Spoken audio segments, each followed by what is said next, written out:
Welcome to Stories from the NNI. I'm Lisa Friedersdorf, Director of the National Nanotechnology Coordination Office. Today, it's my pleasure to welcome John Weisenfeld, high school science teacher at Pasco High School in Washington State.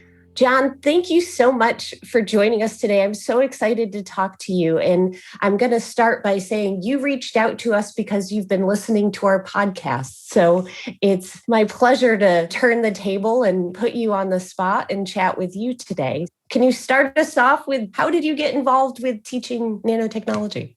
Thanks, Lisa. Thanks so much for having me. And thank you for listening to this podcast. I'm trained as a physics person and studied engineering. I worked in high tech for a while and became a teacher about 10 years ago. So I'm new to the profession, but wanted to motivate students to pursue STEM. I studied science, worked in technology, got an engineering degree, and have a minor in math. So I'm kind of a STEM person. And I came across a book, and then the book led me to nano.gov. And that's where I found you all and started listening to the podcasts and have found cornucopia is probably not even a good enough word for all the great ideas I've had. And we'll talk a little bit about those, I'm sure. Thanks for the shout out to nano.gov. We'll come back to some of the resources there in a little bit. Can you talk a little bit about how you go about teaching nanotechnology in your classroom? Sure. The class is actually a 2-hour block and it's split into nanotech kind of general and then applications in nanotechnology. And so what I've been doing in the nanotechnology piece is talking a little bit about the general concepts, and then applications. I've been using a lot of podcasts from the NNI, and I have a very simple rubric for my students. I say, listen to this podcast from, say, Clarice Aiello, and then tell me 3 things you learned and then 2 questions you had. That's just broad enough to cast a wide net for students to tell me what they heard. For instance, Paul Weiss has the journal. His point was we need more communications between the fields. So what that means for me as a high school teacher is that there's a lot of good stuff going on everywhere, and finding out how to synthesize that or pull that together for students, that's the challenge we have. So starting the interdisciplinary approach in high school, that's awesome. That's really exciting. So what excites your students? I mean, I tend to use examples when I talk to high school students or when I talk with teachers. I've found that students like biomimicry, so they like superhydrophobic surfaces. We've done a lot with superheroes, looking at how nanomaterials can be used in different applications, invisibility cloaks and the gecko gloves and those types of things. What do you find the students get excited about? One of the big aha moments was when the podcast interviewed David Zamarin, making nano-based protectants for sneakers. And high school students want clean shoes kind of the world over. And so that was his motivation when he was a freshman. And this is current science answering a question or meeting a need that they have today. That's what I found gets them excited and engaged. The other one that I wanted to talk about is applications in our community. When Michael Gergen talked at the NNI conference in January, he mentioned kind of in passing, there's a cherry coating.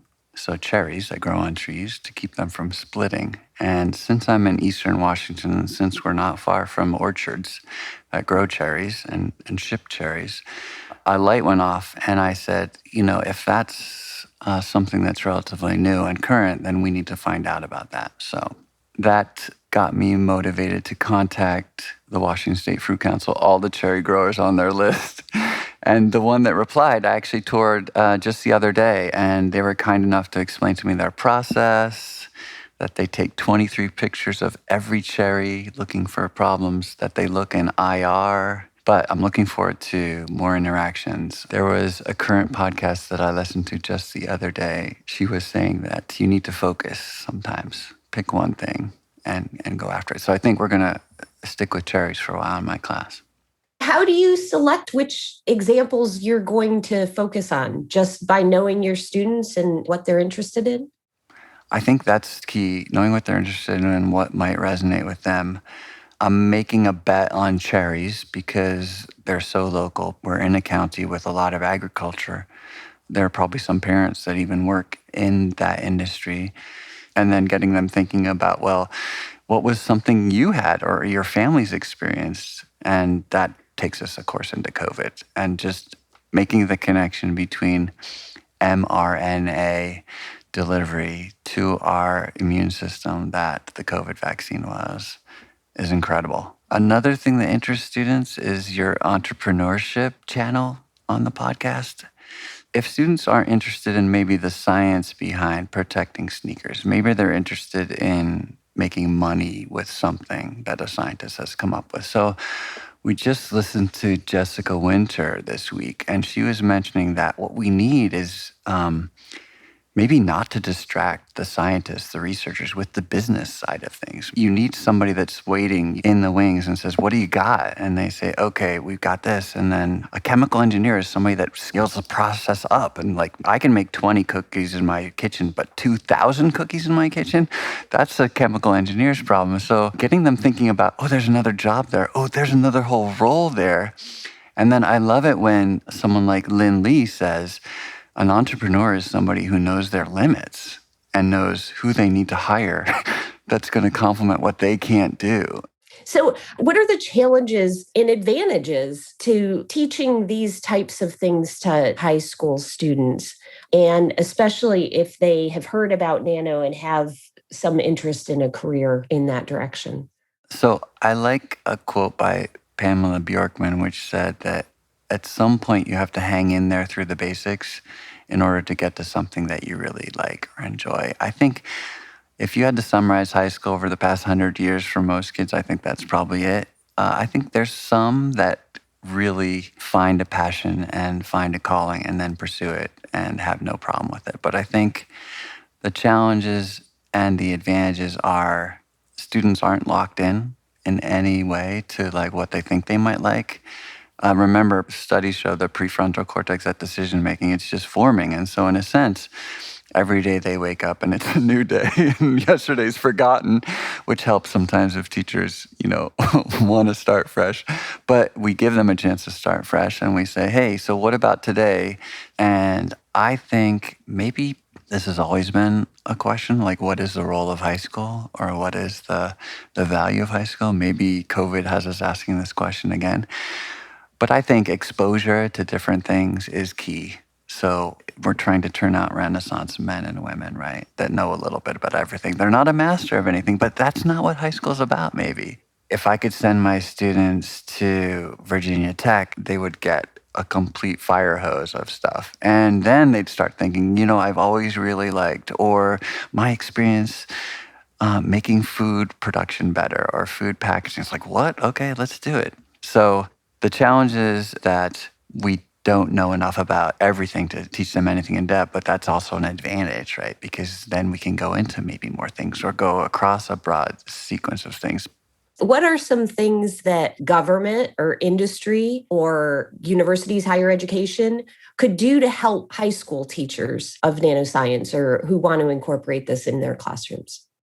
So if I put on my CTE, so career and technical ed hat, we're really interested right now in micro credentials. Now, we're not talking about scale, right? We're just talking about short, focused ways to prove to an employer or to an interviewer that you have some background and won't be completely helpless when you get into a certain job or position. So that might be helpful, more micro credentials. And I think one of my students said, hey, are there scholarships in this? Are there ways to pay for school? They see that price tag of higher ed and then they see that debt that could happen, and then scholarships could really harness some things. So making those more available or more prevalent. What I could use from industry, so that was maybe higher ed. Industry always wants the one exact person that will fill the exact job that they have available. And that's a super big tension between us, right? Because I just said I wanted to create more well-rounded, more kind of broadly educated people. And they say, no, I just want this. And I go, well, how about you accept that there's some broad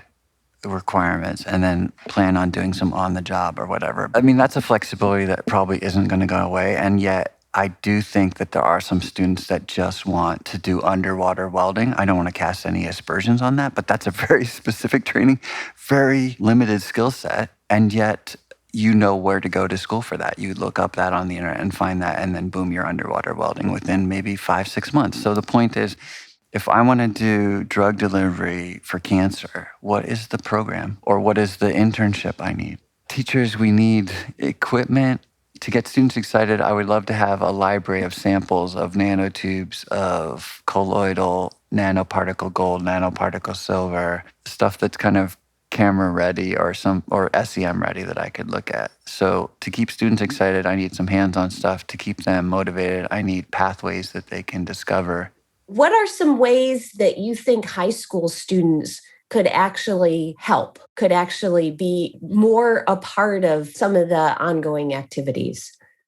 If you send a fairly cogent email to anyone on the internet, you'll usually get a response that's helpful, especially if you identify yourself appropriately. So there are some researchers at some fine schools here in Oregon and Washington that are researching the problem of keeping cherries from splitting. And it's not the only problem, of course, so we won't make that mistake. But ask questions about their research methods, about their experimental methods. We'll ask their supplier for a sample. We'll put it under our microscope and see what it looks like. And so, in a sense, on the side, maybe we'll be doing our own little science, pursuing our own little science questions. And then going away from cherries, if there are some labs that have some characterization problems or some fairly scaled down questions that maybe they don't think they're going to be high payoff and they might be high labor, well, we've got some labor, right? And we've got some bandwidth. When I think about getting students more involved in just scientific process or industry process or even entrepreneurship process or venture capital process, I think about little problems or little exposures that maybe are authentic, but maybe aren't the main topic for whoever we're trying to interact with. So maybe I'm asking for mentorship, just to clarify again what I'm saying. So these students that do very well at science fairs, they've had some mentorship and they've had somebody help clarify their problem. So in a sense, they've had a graduate advisor sort of person in their lives. And so how do we kind of institutionalize that? So, John, you've talked a lot about teaching high school. Can you give us a little bit of a sense of your community and where you live and the makeup of your school? Pasco is one of the Tri-Cities in Washington State, and we're a big farming county and a big agricultural county. And we have a lot of field laborers that live, work, and get educated in our community. Since my school is mainly Latinx, Hispanic, and low income, free and reduced above 50%, the question is, where do people see role models that look like them that are answering these questions and are finding their way and making an impact? That's a challenge, and I'm sure SBIR is thinking about that and trying to do that, and there's programs that are reaching out to folks. You shared with me that one of your students' favorite part of the podcast is when I ask, is there advice for students? So I'm going to first start with, what is your advice to teachers who are interested in teaching nanotechnology? And then I'd like you to follow it up with advice for students. My advice to teachers is that there are a lot of great resources out there. And please take a look at current things, because if kids can see it in the news and then see it in the classroom, I think that makes a big connection. And big shout out to teachers over this past year. It's been incredibly hard. To students, I think one of the podcasts said that the key is curiosity. And this is something that you mentioned, Lisa, in one of your talks to the NNI workshop, is be a translator. How can you make something understandable from what you are understanding to someone that doesn't understand it? And so, there's the assignment of explain to your mom or explain to your cousin or your younger brother or sister what nano is. So, John, I want to thank you for being with us today. I also want to thank you for getting up before the break of dawn, and I watched the sun come up over your shoulder on the West Coast. So I really appreciate you getting up early to talk with us. Do you have any closing thoughts that you would like to share with our listeners? I think one of the closing thoughts I'd like to give to students or anyone is, please reach out to people when you have questions or when you have ideas. I have yet to write an email to anyone in higher ed or in government that says, who are you emailing me and why are you emailing me? That just doesn't happen. And so please remember that there are people waiting to help and willing to help.